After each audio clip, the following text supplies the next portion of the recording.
I want to start out by asking you about those third downs. I'm sure as you guys went back and looked at it on film, some of those kind of got away from you guys more, particularly some of those third and longs. What's the answer to that to prevent that from happening in the future? I think from our part, we got to play with a little bit more poise out there. Number one, just kind of anticipating what we're going to see from them. We knew that, third and long is a heavy, drop back pass down for them. So anticipating that, and our communication on the back end, especially in some of those early drives in the game, could have been better.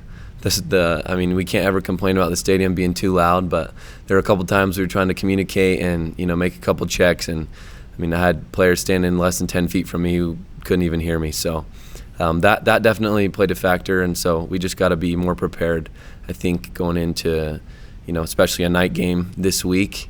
Being able to signal and say things to each other that allow us to get the checks right and make sure that we put ourselves in the best position to make a play. To follow up on that, it seemed like after some of those early drives, you guys kind of locked in and improved. And it's happened before the season where something doesn't go your way and the defense is able to prove to be resilient. What's the key? Why are you guys able to do that effectively so far this year? I think there's a number of factors that play into that. I think one of them definitely being we have great coaches who, kind of analyze those first couple drives and see, what blitzes and what coverages are working. And, obviously there's small adjustments that we make too. It's honestly a blessing to have the tablets on the sideline to be able to look at a couple plays, after a drive and really take the coaching points from the coaches and put it to the video. Previously you were just trying to remember in your head, okay, what play was that of the drive? How did we play it? Was I out of position?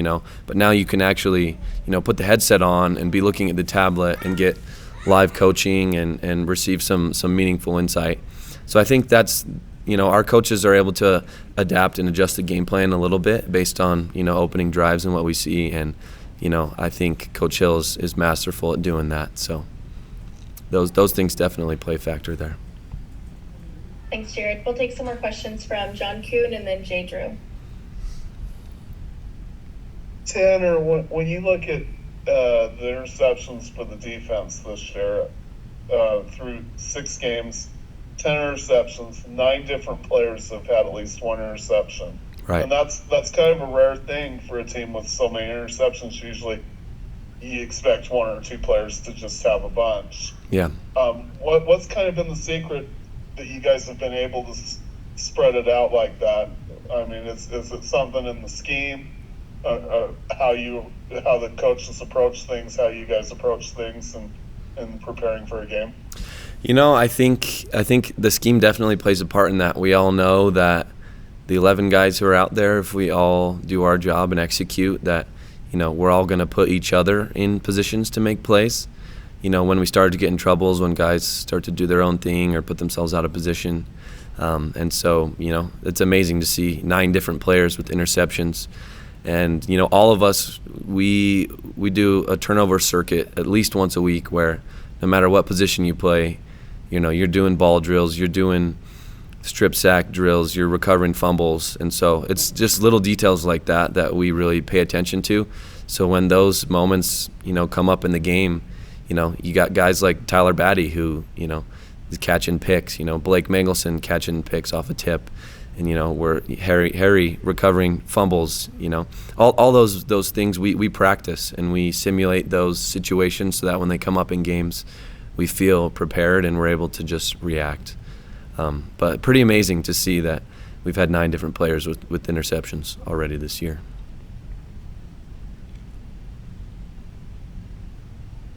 Go ahead, Jay.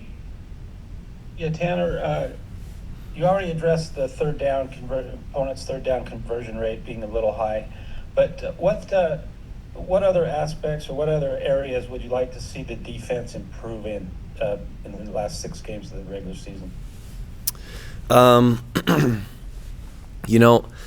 think we've been great at stopping the run in the first half of the season, but that's something that I think we can continue to improve upon and be even more stout up front.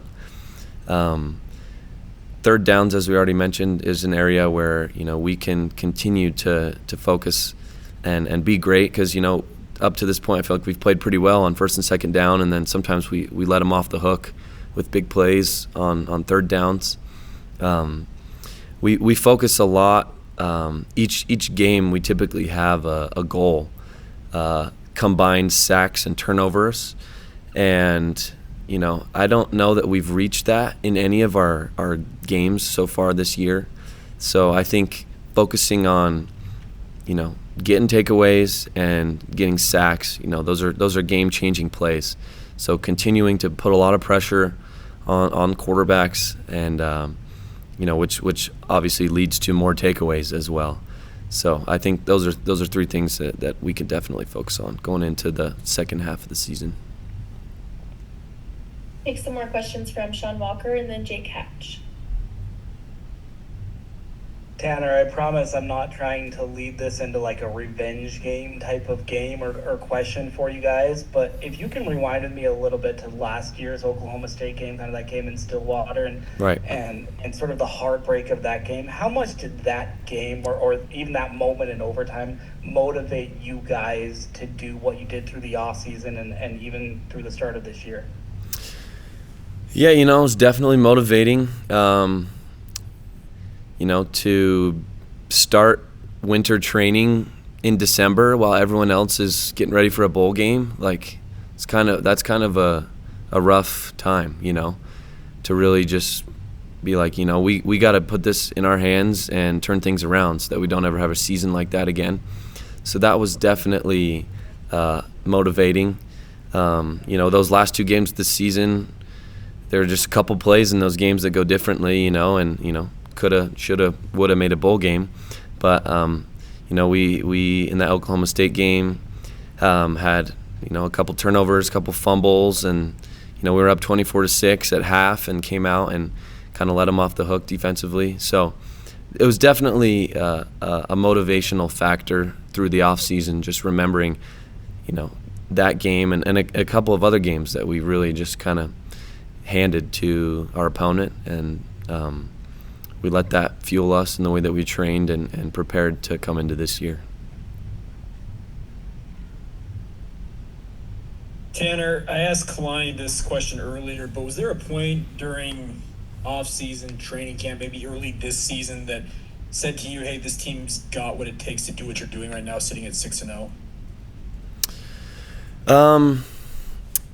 I think, obviously I feel like from a talent perspective, it's always been there. It's just, sometimes that takes time to click a little bit. But I think really what it came down to for us is just a culture thing. I think when we were on our team camp out in the middle of fall camp this summer, up all the boys, just really feeling how tight-knit and together in one unit this team is, I was like, I really feel like we have something special. And from a leadership perspective, us as leaders, we observed that throughout the off season, throughout the summer, seeing that team culture kind of evolve into being something really special and elite, a family, a brotherhood, right?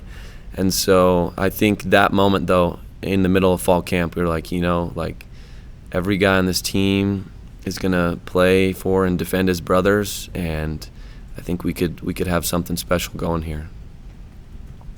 I also wanted to ask you, just your tandem work with Crew Wakely, what makes it so effective with you two out on the field together? I feel like Crew and I have great chemistry playing together. We communicate very well before the snap, and are able to disguise coverages and really put ourselves in the best position to make plays. Crew's another high football IQ player. Obviously, was a great quarterback in high school, has a lot of understanding for the game, watches a lot of film. So together, our preparation, we're really able to help one another to make big plays out there on the field. And, as I already touched on, we communicate well before the snap, which is everything, right? That's a huge part of making plays. And so I enjoy being out there with crew and playing together. We'll take our last question from Jason Shepard. Oklahoma State is a team that has a lot of weapons on offense, but yet they've underperformed to this point in the season based off of what they would have wanted. How dangerous is a team like that? And how important is it going to be to make sure that this isn't the week that they find their rhythm?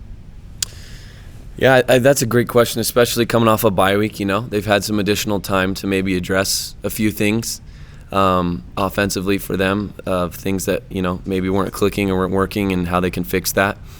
So really for us, it's going to come down to focusing on mastering the game plan, understanding the scheme and what we're going to take away and how we're going to do it, and everyone being bought into doing that, right? So our preparation in these next 4 days, and then including Friday, in the way that we prepare the day of the game, has to be better than their preparation, right?